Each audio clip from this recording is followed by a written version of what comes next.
자, 동행 시작합니다. 504번부터네요. 오랜만에 하네요. 자, 업무 추진비, 예산 집행 내역과 지출 증빙 서류인데 이것도 옆에다 케이스. 사례로 타시험에서 나왔어요. 자, 기업번부터 봅니다. 복사해서 달라고 했는데 열람해라. 이렇게 공개 방법에 재량이 있느냐? 없다는 거죠. 기업번 기억하셔야겠고 504번 니은번입니다. 6호 내용이죠. 개인 식별 정보가 포함되어 있으면 개인 식별 정보, 진술 내용, 6호의 사생활의 비밀에 관한 정보인데요. 포함되어 있다고 해서 전부 공개 거부가 되느냐? 이거는요. 사례에서도 꼭 14조는 꼭 언급을 해야 된다고 했어요. 14조 별표 치고. 14조 부무공개 가능성, 키워드도 한번 기억해 볼까요? 조문에 다 있어요. 분리 가능성. 이 분리 가능성과 관련해서 판례의 핵심 키워드. 물리적 X, 물리적 분리 가능성이 아니라 공개 가치로 판단한다. 판례만 정확히 쓸 수 있으면 점수를 다 받습니다. 판례는 물리적이 아니라 공개 가치로 판단한다. 뭐를? 분리 가능성을. 다음 디귿번입니다. 정보공개법상 이의신청과 행정심판이 필요적 전치냐? 디귿번에 별표 하나 칠게요. 자, 둘 다 임의적 전치인데 특히 이의신청 동그라미 치고 최신 판례 계속 기억합니다. 이의신청의 결과 통보로부터 90일 내 심판 또는 소송을 제기할 수 있다는 최신 판례가 있었죠. 이 최신 판례도 꼭 기억하십니다. 그 최신 판례도 나왔고 그리고 행정소송 규칙에 정보공개와 관련된 조문들이 몇 개가 들어왔어요. 그래서 정보공개법 자체가 중요해졌다. 기억하십니다. 다음 니을번입니다. 정보공개 거부 처분 취소 심판 인용 재결 불이행 시에 간접강제 규정이 들어왔죠. 심판법에 50조 2에 들어왔다. 알아두시면 되겠고. 죄송합니다. 505번 볼게요. 비공개 사유. 공개가 원칙이라는 것만 기억하세요. 3조 공개가 원칙이니까 비공개를 주장하는 피고 측에서 입증해야 된다. 기억하시고. 506번.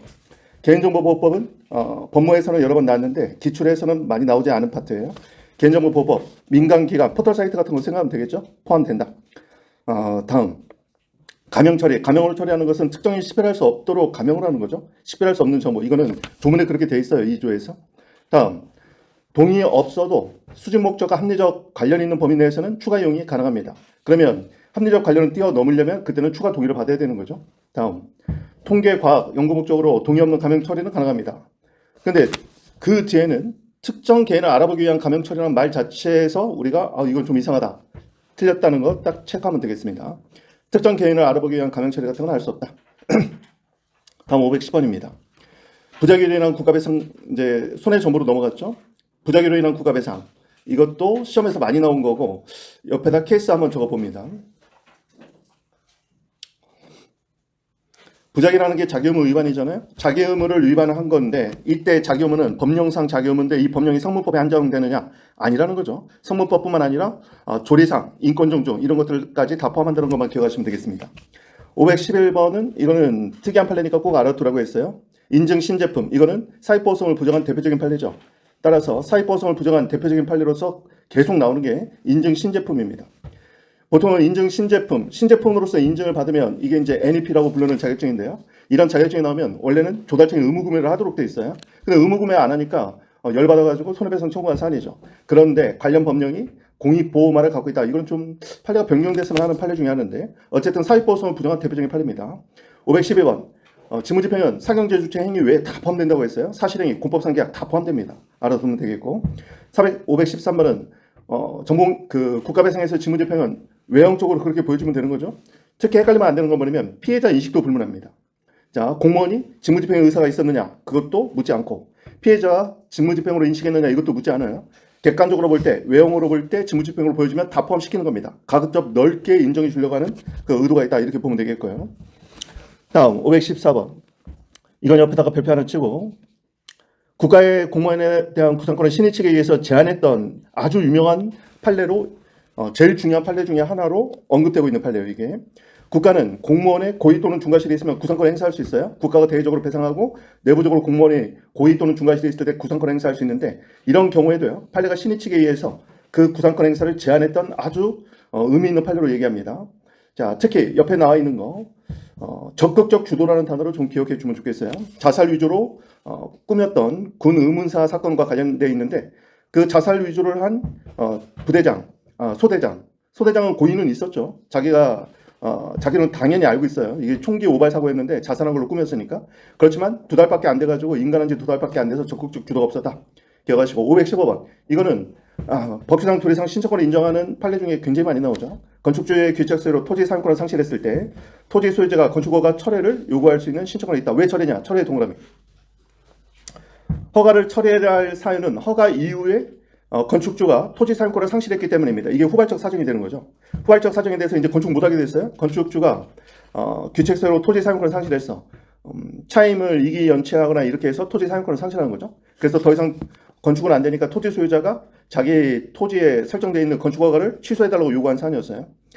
자, 여기서 알아야 될 건 뭐냐면 원칙적으로 행정청에 직권 철회나 직권 취소를 요구할 신청권은 원칙적으로는 부정됩니다. 예외적으로 인정한 판례 중에 하나고 이때 신청권이 있으면 거부는 거부 처분이 된다. 여기까지 기억하세요. 신청권, 거부 처분, 대상 적격 충족 이렇게 연결되는 거예요. 신청권이 있으면 거부 처분이 된다. 따라서 대상 적격을 충족한다. 이렇게 가면 되겠습니다. 다음 516번 케이스. 이거는 사시에서 예전에 시험에서 사례로 나왔죠. 손해배상한 경과실 공무원의 끊어주시고 대외적 책임은 없죠. 대외적 책임부터 검토해야 됩니다. 경과실 공무원은 대외적 책임은 없어요. 그런데 본인이 배상을 다 했다면 국가에 대해서 구상권 행사할 수 있다. 이 정도만 알아두시면 되겠네요. 다음 517번 자배법은요. 차량의 소유자가 누군지를 찾으면 돼요. 비유형적인 인간인 절취가 당했다는 그런 특별한 사정이 없는 한 차량의 소유자가 운행자성을 갖게 됩니다. 따라서 공용 차량이면 국가가 되는 거죠. 자배법 국가. 그러면 인적 손해에 관해서는 자배법 국가, 물적 손해에 대해서는 국배법 국가, 그리고 공무원이 고의 중과실이 있다면 민사상 물적 손해에 관한 배상 책임이 인정되겠죠. 인적 손해는 자배법으로 그냥 넘어가는 거고. 다음 생명 신체로 인한 국가배상 양도 합의 안 된다. 이건 조문 그대로 냈네요. 다음 국가배상법의 공무원은 최강입니다. 일시적 한정적 공무원 다 포함돼요. 널리 공무를 위탁받아 실질적으로 종사하면 다 포함됩니다. 여기서 일시적 한정적 대표적인 게 뭐다? 옆에다 줄 빼고 교통할아버지죠. 아침마다 나와 계시는 교통할아버지. 다음 국배법상 법령 위반은 널리 객관적 정당성을 결여하면 이거를 다 위법으로 봐요. 법령 위반은 줄이면 위법이죠. 객관적 정당성을 결여했다. 사회적 타당성을 결여했다. 이런 표현을 하면 위법이 됩니다. 다음 내려가서 국배 성립요건의 국가의 선행관리 책임 민법 756조의 사용자 책임하고 구분해야 된다고 했어요. 그런 것들은 포함되어 있지 않습니다. 조심하셔야 돼요. 민법하고의 차이가 있는 거 756조하고 758조하고 그런 뭐 소유자 절대 책임 이런 거 없다. 그런 것까지 기억하셔야 됩니다. 다음 522번 법령을 해석 적용을 잘못하면 위법이죠. 공무원의 과실이 있느냐? 이거는 학설 판례가 규율되어 있지 않은 특별한 사정이 있을 때만 과실이 부정되고 원칙은 긍정입니다. 왜 원칙은 긍정이에요? 공무원은 자기 분야의 법령을 당연히 숙지하고 있어야 되는 걸로 봐요. 따라서 원칙은 긍정이고 예외적으로 학설 판례가 규율되어 있지 않다. 해석이 명백하지 않다. 이럴 때만 과실이 부정됩니다. 다음 523번 국세 확정 전에 보존 압류를 했다. 확정도 안 됐는데 압류부터 해놨어요. 돈 빼돌릴까봐. 그런데 나중에 국세가 미확정됐다. 그럼 공무원의 고의과실은 당연히 추정됩니다. 사실상 추정. 넘어가고. 특별한 사정이 없는 한 공무원이 법령 해석 적용을 잘못하면 과실이 인정된다. 원칙이 긍정이라고 했죠. 특별한 사정이 있을 때만 과실이 부정되는 거예요. 다음. 자, 공무원이 공익 판단을 잘못했으나 내부 기준을 따른 경우 핵심 키워드는 내부 기준을 따랐다면 과실은 없다. 기억하십니다. 따라서 재량 일탈남용으로 취소됐더라도 내부 기준을 따랐다면 과실은 부정된다. 다음. 526번은 뭐 그렇게 자주는 나오진 않았어요. 나름대로 합리적 근거에서 경과 규정 없이 행정입법을 했다가 나중에 신뢰법 원칙으로 위헌 판단을 받은 거죠. 이때 공무원의 과실은 부정됩니다. 어떤 단어 때문에 그렇죠? 나름대로 합리적 근거를 찾았다는 부분입니다. 그래서 과실이 부정되는 거죠. 다음. 군대 내 자살 사고는 상급자는 자살 예방 의무는 이거는 명문 규정을 묻지 않고 당연히 인정되는 걸로 봐요. 명문 규정이 없어도 자살 예방 의무는 무조건 있다. 다음. 528번이 자주 나오니까 이건 체크해야겠네요. 일시적으로 행정 절차에 참여할 권리가 침해가 됐다 하더라도 나중에 그 절차가 보장됐거나 또는 그 절차에 따른 처분이 최종적으로 발령되지 않았다면 그러면 손해를 인정하기 힘들다고 봤어요. 따라서 배상 의무 인정되지 않는다. 일시적 절차 참여권 침해 불가다. 일시적이라는 말에 동그라미 칩니다. 일시적 절차. 일시적이라는 말 자체는 나중에 그 절차가 나중에 보완됐다는 거죠. 자, 그렇게 기억하면 되겠고. 다음. 공무원의 직무집행은 굉장히 넓게 외형이론에 따라서 지금 인정해요. 위법한 성명 정정을 해서 타인의 주민등록 발급을 받아서 불법 근저당을 설정했어요. 이럴 때 성명 정정에 관해서는 본적지로 확인해야 될 의무가 있다고 본 거죠. 그런데 그것을 불행했기 때문에 이런 사기를 적발하지 못한 거. 이거는 손해배상 인정했다. 기억하십니다. 통보 의무가 있어요. 본적지로. 이것도 기억하시고. 다음 530번입니다. 투자자 보호 의무는 없다. 이렇게 기억하세요. 투자 리스크는 스스로 감당해야 되는 거고. 다음 넘어가서. 개별 공시지가 현저히 불합리하다면 그러면 지자체 국가배상 인정되겠죠. 현저히 불합리 체크하시고. 다음 532번은 옆에다 케이스. 우리 작년에 신문에 물어봤나 그랬죠. 그래서 이 부분은 중요하다고 했어요. 재판에 불복 절차가 있는데 스스로 시정을 구하지 않았다면 국가배상 부정하겠다는 겁니다. 체크하시고. 다음, 훈련 장소로 이동 중, 이것도 직무집행의 연장으로 봐요. 국가배상 인정된다. 다음, 이중배상. 기업법, 유족이 다른 법령에 따라서 보상받은 경우에 국가배상은 부정된다. 그리고 실제 받을 것까지는 요구하지 않죠. 받을 가능성만 있으면 돼요. 다음, 가해 공무원의 대적 책임은 고의 중과실일 있을 때다. 판례는 절충설 취하고 있다는 거 기억하시고, 공무원의 개인 책임은 많이 물어보죠. 다음, 판례에 의한 그러면 대법원 판례로 가셔야 돼요. 헌재 결정 내에도 그냥 판례라고 쓰긴 하지만 판례에 의한 그럼 대법원으로 가야 됩니다. 그러니까 이런 부분에 관해서도 디귿번을 조심하셔야 돼요. 민간은 자신의 부담 부분만 배상 책임이 있느냐, 이게 대법 견해죠. 헌재는 이런 경우에 민간인의 구상권을 인정하지 않으면 위헌이다. 그래서 변형 결정으로서 한정 위헌 결정이 나왔죠. 그렇게 해석하는 한 위헌이다 이렇게 나왔는데 이거는 헌재예요. 대법으로 가셔야 돼요. 판례에 의하면은. 대법원은 구상권을 인정한 역사가 없어요. 다 부정했다. 넘어가시고. 다음 535번입니다. 이중배상 금지 원칙이네요. 기업번, 다른 법령에 의한 보상을 받을 수 없다면 국가배상을 인정해줘야겠죠. 이중배상 금지 원칙이 적용되지 않습니다. 다음 니은번, 순찰 중에 의무경찰 대원, 이것도 경찰 공무원에 포함되는 거죠. 직무집행 중에 경찰 공무원이다. 다음 디귿번은 방금 얘기했습니다. 헌재는 민간인의 구성권을 부정하면 위헌이다. 그렇게 해석했죠. 니을번, 공익근무위원은 이중배상 금지 원칙에 대상이 되는 군인 등에 포함되지 않는다. 위험한 업무 종사자로 우리가 이해를 해야 되는데 뭐 공익 중에서도 뭐 위험한 업무도 있을 수는 있겠지만 일단은 일반적인 인식으로서 위험한 업무 종사자는 아니라고 본 거죠. 다음 536번입니다. 이중배상 금지 원칙에서 다른 법령에 의한 보상은 실제 수령까지는 필요 없죠. 보상 가능성만 있으면 된다. 실제 수령, 실제 동그라미 치고 이게 틀린 거죠. 다음 537번입니다. 조리한 자격의 인정. 자, 이것도 판례니까 기억하세요. 인권 존중이나 조리 이런 것까지 다 포함시키고 있다. 538번 78년이니까 체크합니다. 절박하거나 중대한 위험 상태가 아니라면 그런 경우에는 부작위나 손해배상을 부정하겠다는 겁니다. 절박하거나 아주 위험한 중대한 위험한 상태가 아니라면 이때는 조리상 자기의무 이런 것 자체가 인정되기 힘든 거죠. 그러면 자기의무가 인정 안 되면 부작위가 성립하지 않는 거죠. 부작위 유법성이 인정될 수 없다. 기억하십니다. 이건 잘못 읽으면 큰일 나니까 아니네 동그라미 치세요. 다음 공무원의 법령상 요건 절차 또는 내부 절차로 준수했다. 그럼 국가배상 부정. 이렇게 가면 돼요. 다음 전공에 관련해서 요즘도 핫하죠. 기득권을 인정해 줄 필요는 없다. 이렇게 기억하세요. 기득권을 인정하는 경과 규정을 행정입법으로 제정할 의무는 없다고 봤어요.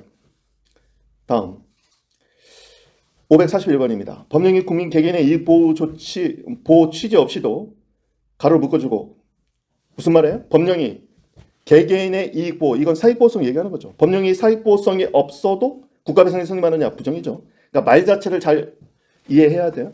국민 개개인의 이익을 보호하는 취지가 없어도 가로 묶고 사익보호성이 없으면 국가배상 부정입니다. 다음 위법한 행정계 국가배상 인정되겠죠. 이 문제의 취지는 뭐예요? 직무집행의 범위입니다. 사경제 주체 행위 외에 행정계획을 수립하는 거 이런 거 다 포함된다는 얘기 다 포함된다는 얘기겠죠. 다음 543번은 저는 개인적으로 좀 헷갈렸어요. 이게 전보 인사인데 법령상 기준을 위배했대요. 그런데도 전보 인사는 인사권에 관한 고대 인사재량이 인정되다 보니까 이게 명백한 위법이 아니라면 국가배상 인정하지 않겠다는 겁니다. 부적절한 행사, 부적절 거기다 동그라미 쳐놓으세요. 법령상 기준을 위배했더라도 이게 명백한 위법이 아니라면 고대 인사재량이 인정되기 때문에 이런 경우는 불법행위로 인한 손해배상 인정하지 않겠다는 거예요. 자, 다음 544번입니다. 재판자격으로 인한 국가배상 옆에다 별표 치고 국가배상 관련해서는 재판으로 인한 국가배상이 지금 중요한 이슈가 됐다고 얘기했죠. 채집판에도 여러 개가 나왔고 법관은 거의 목적범으로 가야 돼요. 위법부당한 목적이 시 재판을 할 때 자신의 법령상 인정되는 권한을 명백히 위반해야 됩니다. 목적이 있어야 돼요. 위법부당한 목적의 동그라미. 명백 동그라미. 위법부당한 목적, 권한을 명백히 위반해서 행사해야 됩니다. 그러한 특별한 사정이 있어야 돼요. 옆에 줄 긋고 특별한 사정. 이건 사례 대비도 해줘야겠다. 별표. 기판력과의 충돌이라고 했죠. 재판으로 인한 국가배상의 핵심은 위법한 재판에 대한 위법성을 판단하는 것 기판력과의 충돌의 문제가 있다. 기판력을 우선시하면 법적 안정성 따라서 국가배상을 부정해야 되겠고 그렇지만 국민의 권리구조의 필요성이 훨씬 더 크다면 그러면 법적 안정성을 위한 기판력을 후퇴시켜야 되는 거죠. 그게 그 안에 들어있는 핵심입니다. 기판력을 통한 법적 안정성 우선시할 거냐 그럼에도 불구하고 국민의 권익구조의 필요성을 우선시할 거냐 자 그런 것들을 짚어줘야 고득점이 나오는 거예요. 다음 545번 위법한 각하결정 국가배상 인정 많이 나왔죠. 546번 옆에다 케이스 쓰고 이것도 입법고시에서 사례로 나왔어요. 국회 입법 행위로 인한 국가배상은 헌법문헌의 명백히 위배, 이 키워드가 반드시 나와야 됩니다. 그리고 사례로 나온다면 그런데 인정된 사례가 한 번도 없잖아요. 왜냐? 광범위한 입법 재량이 있기 때문입니다. 따라서 법적 책임이 아니라 입법 활동에 대해서는 정치적 책임을 져야 되기 때문에 선거에서 정치적 책임을 져야 되기 때문에 그 부분 기억하세요. 다음 547번 사회보호성 없으면 국가배상 부정. 다음 548번 앞에서 나왔어요. 가해 공무원의 개인 책임 고의 중과실이 있을 때만이다. 다음 549번입니다. 항고송의 인용 판결의 기판력은 국가배상에 미치겠죠. 왜냐하면 처분행위 자체가 유법하다는 판단이니까. 다음 항고송의 인용 판결 시 공무원의 과실이 곧바로 추정되는 건 아니죠. 부정되고. 다음 불가증이 발생하면 불가증 행정쟁송만 안 돼요. 따라서 국가배상 가능하다. 여기서 우리가 알아야 될 거, 불가증이 발생했다고 해서 처분의 사실관계 확정 아니라고 했죠. 다음 552번입니다. 하천이 계공 소유를 충족하고 있으면 통상의 안정성을 인정해 주는 거죠. 다음 553번입니다. 경찰관이 옆에다 케이스 사례로 나올 때 이 판례를 써주면 딱 맞네요. 경찰관이 필요한 조치를 취하지 않은 불행사가 사회적 타당성을 결여하거나 객관적 정당성을 상실하면 직무상 의무 위반이 됩니다. 옆에 현저히 불합리의 동그라미. 이런 것들이 이제 키워드가 되는 거죠. 현저히 불합리하다. 객관적 타당성을 결여했다. 현저히 불합리하다. 그럼 부작위는 위법이 돼버려요. 현저히 불합리 옆에다 줄 빼고 경찰관이 필요한 조치를 취하지 않은 불행사의 동그라미. 이게 이제 부작위로 인한 국가배상인 거죠. 경찰관이 나왔을 때 이 판례를 써주는 겁니다. 타시험에서 나온 적이 있으니까 사례로 기억하시면 되겠어요. 다음 기관임 사무에 대해서 위임청이 송가한 행정주체는 2조 5조 책임을 지는 거죠. 우리 사례로 한번 시험 봤죠. 2조 5조 책임을 진다. 왜요? 국가로부터 지자체장으로 단체장으로 기관임이 됐다면 이건 국가사무죠. 국가사무니까 국가가 2조 5조 책임을 지고 지자체는 6조 1항 형식적 비용부담자로서 책임이 있다. 이것도 기억하십니다. 타시험에서 나왔어요. 5급에서 체크하시고. 다음 555번은 이거는 별표 하나 쳐야 되겠죠. 특히 우리하고 관련돼 있죠. 변호사와 관련된 내용이니까.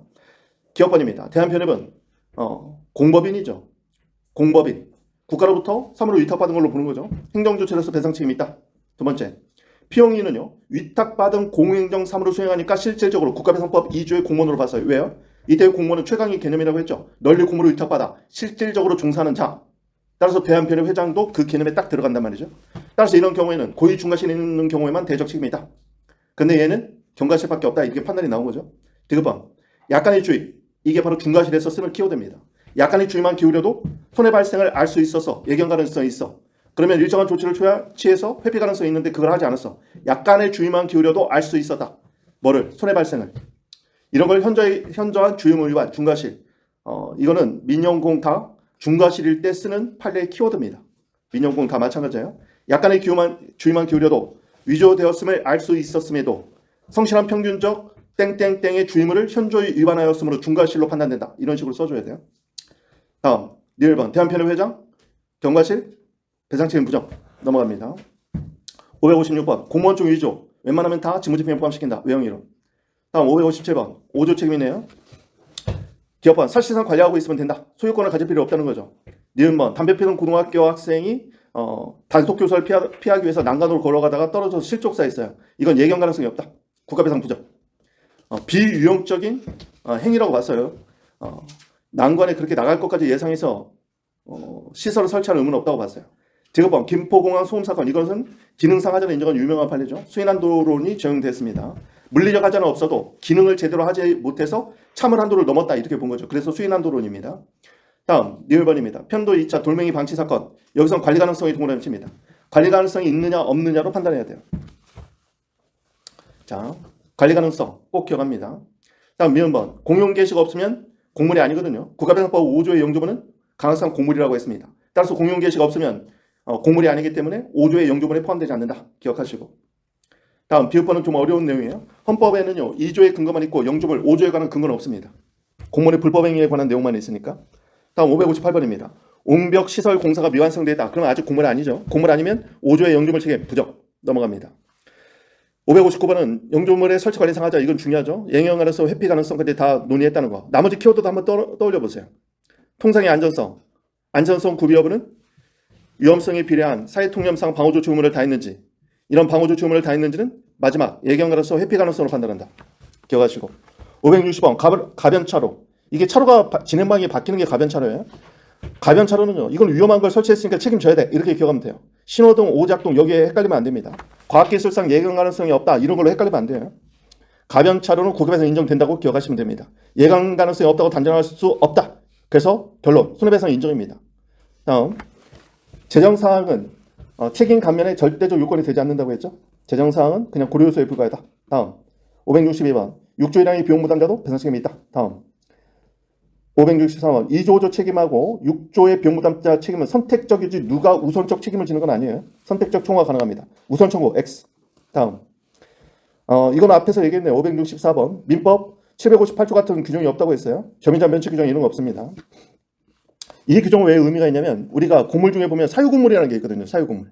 사유공물이면 사인 소유 공물이거든. 그러면 민법 758조에 의하면 점유자의 책임이 인정되지 않으면 소유자 절대 책임으로 가잖아요. 그러면 공물에서 만약에 사도로에서 사고가 나면 그 도로의 관리청이 아닌 소유자가 책임을 지냐는 거예요. 지금 여기서. 그게 아니라는 거지. 관리청이 국가가 책임을 져야 되는 거예요. 5조 책임으로. 자, 그래서 758조 같은 규정이 없다는 거 꼭 기억하세요. 민법하고 차이점을 짚는 문제니까 이런 것들은 상당히 의미 있는 판례입니다. 다음 565번 자연재해 제3자 행위가 있더라도 손해 공동 원인이 됐으면 국가 지자체는 책임이 있다는 겁니다. 무조건 다 면책되는 거 아니에요.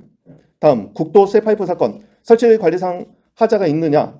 자, 예측 가능성, 회피 가능성이 없다고 봤어요. 근데 이것도 예측 가능성, 회피 가능성 옆에다 줄 빼고 이게 관리 가능성이 없다고 본 겁니다. 관리 가능성. 30분에 한 대씩 지나가는데 15분 전에 지나갈 때는 쇠파이프가 없었대요. 그러면 이거는 예견 가능성은 있지만 회피 가능성이 없는 거죠. 예견은 할 수 있어요. 낙하물이 언제든지 생길 수 있는 거니까. 그렇지만 30분에 한 대씩 들어가는 간격 안에 발생하면 이건 어쩔 수 없다고 본 거죠. 다음 567번입니다. 적색 교통 신호기 단선. 이건 예견 가능성, 회피 가능성 없다. 없는 예견 가능성, 회피 가능성이 없는 경우 설치 관리상 하자가 인정되느냐? 부정. 예견 가능성, 회피 가능성 없는 가로 묻습니다. 관리 가능성이 없으면 국가배상 무조건 부정이에요. 꼭 기억하세요. 관리 가능성, 예견 가능성, 회피 가능성 이것들이 없으면 무조건 국가배상은 부정입니다. 다음 568번 명의 사격장 사건. 이건 굉장히 유명하죠. 이것도 기능상 하자가 인정된 사안입니다.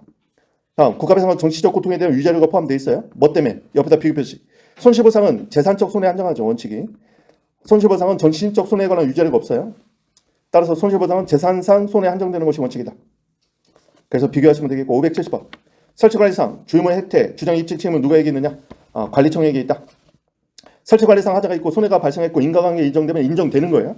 면책받기 위해서는 주유물을 전혀 혜택하지 않았고 아니면 불강력 사유 이런 것들은 피고 측에서 책임을 면하기 위해서 입증해야 됩니다. 다음 50년 발생 빈도 불강력으로 보지 않아요. 최소 500년 이상 600년 1000년 정도 돼야 돼요. 다음 교체로 진행 방해 신호기 고장. 이건 설치관리상 하자 이거는 예측 가능성이 없는 걸로 본 거죠. 신호기 단선이 어디서 될지는 예측할 수가 없으니까 현대 기술로는. 다음 573번입니다. 2조 5조 책임이 동시에 성립하면 뭐 선택적 청구가 가능하다. 선택적이라는 단어만 기억하세요. 선택적 청구 가능하다. 어차피 배상만 받으면 되니까. 다음 574번은 사례로 기억하셔야 됩니다. 단체장이 교통신호기를 지방경찰청장에게 위임하면 둘 다 책임이 있어요. 일단은 5조 책임은 단체장에 속한 지자체가 5조 책임이 있고 그 다음에 국가는 지방경찰청장에게 봉급을 지급을 하니까 국가도 6조 1항의 배상 책임자의 지위가 있습니다. 다음 575번. 이건 판례 하나밖에 없으니까 체크해 놓으세요. 국가배상 7조의 상호보증은요. 조약이 체결되어 있거나 실제 배상을 한 사례는 필요 없습니다. 관련 제도상 타국에서 우리 국민이 손해배상을 받을 수 있는 기대 가능성만 있으면 된다고 했어요. 조약 체결, 실제 배상 필요 없다.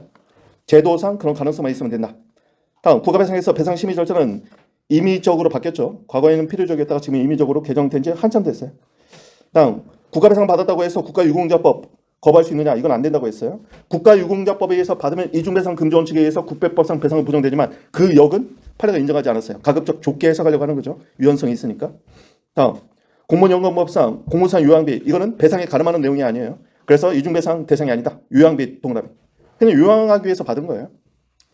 배상에 가름하는 내용이 아니다. 다음 국가유공자법. 이거는 이중배상 금지 그 내용에 해당되는 거죠. 국가유공자법 해당되고. 자 578번과 579번을 비교하세요. 공무원연금법상 요양비 이중배상 대상 아니다. 국가유공자법에 따른 배상 이중배상에 해당된다. 두 개를 비교합니다. 다음 국가배상 청구가 소멸시효 국가재정법에 따라서 5년이다. 다음 분리이론 경계이론이네요. 분리이론은 존속보장이죠. 경계이론은 가치보장입니다. 다음 582번 하천법상 손실보상 당사자송. 이건 공식이고 조문도 이미 만들어졌다. 행정소송규칙 19조에 있죠. 1호에. 다음 국가의 점유시효 취득 완성 후 등기 전에 손실보상 청구권은 인정된다. 소멸하지 않는다고 기억하세요. 다음, 농업손실보상 청구권 공권이기 때문에 행정소송, 그 중에서도 옆에다 공당사죠. 공당사. 지문에서는 그냥 행정소송 이것만 나오긴 했지만. 다음 585번. 사업시행제 밖에서 간접손실, 우리 판례도 유추적용해서 인정해주고 있다. 유추적용해서 어쨌든 간접손실도 예외적으로 해주고 있다는 걸 기억하십니다. 부정하고 있다 그럼 틀린 질문 돼요. 사시에서는 이게 2번 출제가 됐어요. 간접손실보상. 그 뒤로는 2005년 나오고 나서 사라졌어요. 다음, 물의 사용에 관한 배상은 어업권 손실보상에 유추 적용된다. 유사한데 유추 안 됐던 게 뭐였죠? 앞에서 고정시설에 의한 굴체면 안 된다고 했었죠. 앞에서 나왔었어요. 옆에다 비교표시하고 적어놓으세요. 고정시설, 굴체묘. 이미 고정시설을 했기 때문에 이것은 공유수면으로 보기 힘든 거죠. 고정시설, 굴체묘. 얘는 유추 적용 부정했던 판례. 앞에서 한번 나왔었어요. 고정시설, 굴체묘, 유추 적용 X. 다음 587번입니다. 정당보상과 완전보상, 개발이익이 제외시켜도 합헌으로 보는 거죠. 당해 공익사업으로 인한 개발이익은 제외시키고 있다. 다음 588번 표준지 공시지가에 의한 손실보상 합헌. 다음 589번 해당 공익사업으로 인한 개발이익 배제 합헌. 다음 무허가 건물에서 영업보상에서 제외시킨 거 이건 정당보상 위배되지 않는다. 즉 적법하다. 다음 자녀지 가격 감소 시 종래 목적으로 사용 가능해도 손실보상은 가능하죠. 뭐 때문에 지금 그러냐면 종래 목적으로 사용 가능하지 않으면 이때는 자녀지에 대해서 매수 청구를 할 수 있어요. 매수 청구. 매수 청구하는 것과 가격 감소분에 따른 손실보상을 좀 구분해서 이해하라는 지금 시험 문제예요. 이거는. 다시 한번 봅니다. 자녀지의 가격 감소가 됐으면 가격 감소분에 관한 손실보상 청구할 수 있어요. 종래 목적으로 사용 가능해도 손실보상 가능합니다. 근데 만약에 종래 목적으로 사용 가능하지 않으면 그때는 자녀지 매수 청구로 가는 거예요. 다음 592번입니다. 손실보상은 장래 유용가치까지 포함하고 있다. 왜냐하면 장래 팔기 위한 교환가치 하락도 손실보상의 대상이 될 수 있다는 거죠. 나중에 팔기 위해서 이제 투자가치로 사놓는 경우도 많으니까. 다음 593번입니다. 자녀 영업손실보상은 시설을 새로 설치하거나 보수가 필요한 경우도 다 포함시켜주고 있다. 알아두시고. 594번 수용재결 절차 없이, 여기서 말하는 재결 절차는 수용재결 절차죠. 손실보상 청구할 수 없다. 이것도 기억하십니다. 제일 많이 나왔죠. 왜냐하면 수용재결에서 보상금 청구권이 구체화되기 때문에 재결 절차 없이는 손실보상 청구권이 구체화되지 않아요. 다음 해당 공익사업과 무관한 다른 사업의 개발이익은 이건 포함시켜줘야 된다. 해당 공익사업으로 인한 개발이익을 배제하는 건 맞지만 다른 공익사업으로 인한 개발이익은 이미 지가에 반영되어 있으니까 보상해줘라. 이런 말이죠. 다음 596번입니다. 손실보상 청구권을 행사할 수 없는 경우 손해배상 청구 가능하죠. 손실보상, 손해배상 별개다. 각각 성립하는 걸로 봐야 된다. 다음 597번입니다. 휴업손실보상에 공익사업 설치된 시설을 사용으로 인해서, 사용에 동그라미 치면 되겠네요. 설치된 시설을 사용하는 걸로 인해서 휴업이 불가피한 경우까지 포함하고 있다. 자, 그 시설을 설치하는 사업으로 인한 휴업도 보상을 해줘야겠지만 그 설치된 시설이 가동하는데 휴업이 불가피해졌다면 그때도 포함된다. 자, 오늘은 여기까지 하겠습니다. 자, 아까 말씀드린 것처럼 지금 상담을 이번 주 수요일까지 오후에 하게 됩니다. 그 이후에는 선생님 또 행시 또 교재 작업 들어가야 돼서 신청할 사람들은 오늘 공지가 나갈 텐데 빠르게 시간을 선점하시기 바랍니다. 그리고 상담을 하는 분들은 신부 시험 본 것도 다 들고 오세요.